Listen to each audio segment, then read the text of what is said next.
Hello friends, আসসালামু আলাইকুম। আপনারা সকলে কেমন আছেন? আশা করি আলহামদুলিল্লাহ সকলে অনেক অনেক ভালো আছেন। আজকে আমি আপনাদের সাথে নতুন একটা রেসিপি শেয়ার করব। সেটা হচ্ছে মুরগির মাংস এবং লাউ কিভাবে রান্না করতে হয় সেটাই আমি আজকে আপনাদের সাথে শেয়ার করব। আশা করি ভিডিওটা আপনাদের কাছে ভালো লাগবে।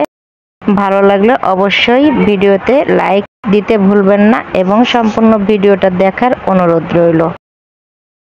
আর আজকের ভিডিওতে প্রথমেই সবকিছু আমি দেখিয়ে দিচ্ছি, তারপরে আবার দিয়ে দেওয়ার সময় আমি দেখিয়ে দিব লাউটা কিভাবে কেটেছি এবং মাংসটাও টুকরো কিভাবে করেছি, সবকিছুই দেখিয়ে দিলাম। কি কি মশলা উপকরণ নিয়েছি সবই আমি দেখিয়ে দিচ্ছি। মূল রেসিপিতে চলে যাচ্ছি। তো প্রথমে আমি এখানে একটা প্যানে তেল গরম করে নিয়েছি এবং গোটা কিছু রসুন এবং পেঁয়াজ কুচি দিয়ে প্রায় 1 কাপ পরিমাণ দিয়ে দিলাম।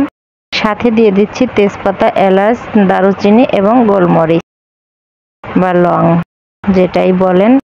তো পেঁয়াজটা আমি সামান্য পরিমাণ হালকা করে ভেজে নিলাম। তারপরে আদা বাটা, রসুন বাটা এবং জিরা বাটা দিয়ে দিচ্ছি 1.5 চা চামচ পরিমাণ করে। তো এটার কাঁচা গন্ধ চলে যাওয়া পর্যন্ত আমি ভেজে নিব। বন্ধুরা, আমার ভিডিওটা যদি আপনারা পেজ থেকে দেখে থাকেন অবশ্যই পেজটাকে ফলো দিয়ে রাখবেন। সবসময় ভিডিও আপলোড করলে আগে আগে পেয়ে যাবেন, নোটিফিকেশন চলে যাবে। আর চ্যানেল থেকে যদি দেখে থাকেন তাহলে অবশ্যই আমার ইউটিউব চ্যানেলটা সাবস্ক্রাইব করে রাখবেন। তো ভেজে নেওয়া হয়ে গেল। এখন আমি শুকনো উপকরণগুলো দিয়ে দিচ্ছি। এলাচ, দারচিনির গুঁড়া, মরিচের গুঁড়া, হলুদের গুঁড়া, ধনিয়া গুঁড়া এবং স্বাদ অনুযায়ী লবণ। এগুলো উপকরণ দিয়েও আমি এটাকে একটু ভেজে নিচ্ছি। তো এখন আমি সামান্য পরিমাণ পানি দিয়ে কষিয়ে নিব মশলাটাকে।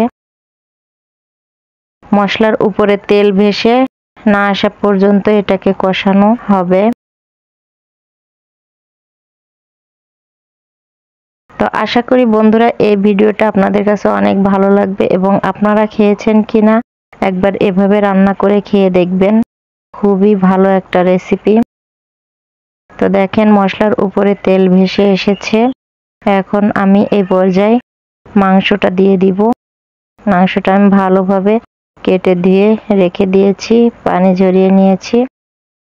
এখন আমি মাংসটাকে কষিয়ে নিচ্ছি ভালো করে। মাংসটা পুরো ভাজা ভাজা হয়ে যাবে সেই পর্যায়ে কষিয়ে নিতে হবে।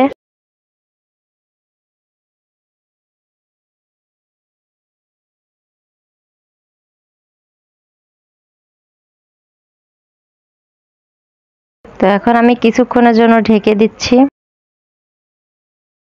এভাবে ঢেকে ঢেকে কয়েকবারই রান্না করতে হবে। তো মাংসটা সুন্দরভাবে ভাজা হয়ে গেলেই তারপরে আমি পরবর্তী উপকরণগুলো দেওয়ার চেষ্টা করব। আশা করি ভিডিওটা সম্পূর্ণ দেখবেন, স্কিপ করবেন না। বন্ধুরা, ভিডিওটা যদি স্কিপ করে ফেলেন তাহলে অবশ্যই টিপস অ্যান্ড ট্রিক্সগুলো ভুলে যাবেন এবং দেখতে পারবেন না।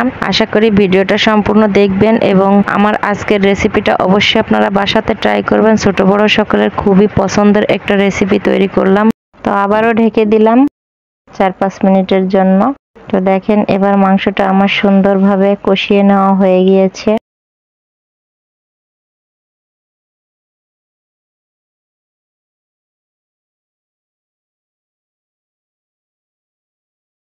দেখেন নিচে তলানিতে লাগা লাগা ভাব হয়ে আসছে, অর্থাৎ মাংসটা আমার ভাজা হয়ে গেছে সুন্দরভাবে।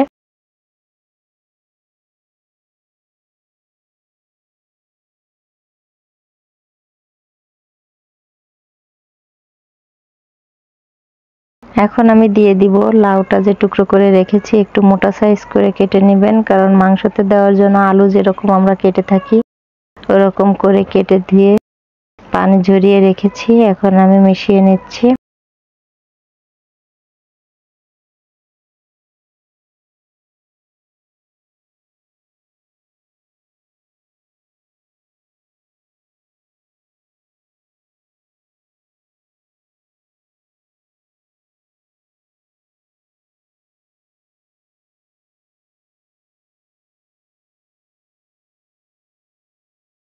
তো আবারও কিছুক্ষণের জন্য ঢেকে দিলাম। তো দেখেন সামান্য পরিমাণ পানি লাউ থেকে বের হয়েছে। এই পানিটা দিয়েই মাংসটা যদি সিদ্ধ না হয়ে থাকে তাহলে অবশ্যই মাংসটা সিদ্ধ হয়ে যাবে।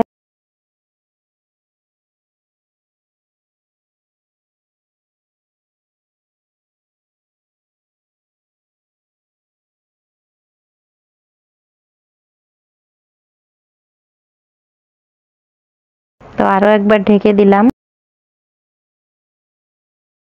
পানিটা শুকিয়ে গিয়েছে। এখন আমি এটাকে হালকা পরিমাণ পানি দিয়ে দিব। যদি একটু ঝোল রাখতে হয় তাহলে সেই পরিমাণ পানি দিয়ে দিব, আর যদি না রাখতে চান এই পর্যায়ে নামিয়ে নিতে পারেন। তো আমি একটু ঝোল ঝোল রাখবো, তাই সামান্য পরিমাণ 1 কাপ পরিমাণ পানি দিয়ে দিলাম। বন্ধুরা, ছোট্ট একটা রিকোয়েস্ট করি। ছোট্ট রিকোয়েস্টটা হচ্ছে, আমার চ্যানেলটা যারা ভিজিট করেন নাই এখনো, তারা দ্রুত ভিজিট করে নেবেন। আর ভালো লেগে গেলে অবশ্যই একটা লাইক কমেন্ট করতে ভুলবেন না, আর চ্যানেলটা অবশ্যই সাবস্ক্রাইব করে দিবেন।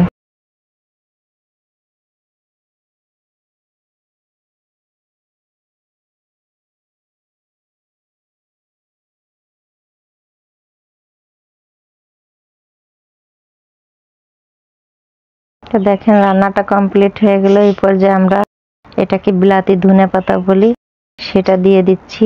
একটু টুকরো করে রেখেছিলাম। তো এটার একটা ফ্লেভার আছে, খুবই ভালো লাগে।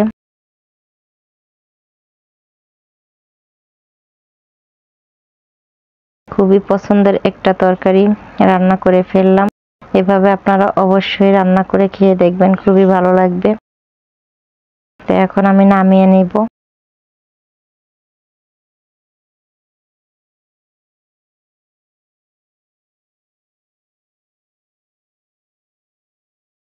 তো রান্নাটা কমপ্লিট করে ফেলছি, আপনাদেরকে আমি সার্ভ করে দেখিয়ে দিব। তো গরম গরমই সার্ভ করে দেখিয়ে দিচ্ছি।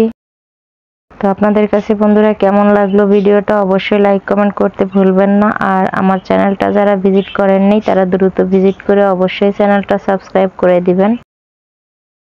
আজকের ভিডিও এই পর্যন্তই। সকলে ভালো থাকবেন, সুস্থ থাকবেন। আল্লাহ হাফেজ।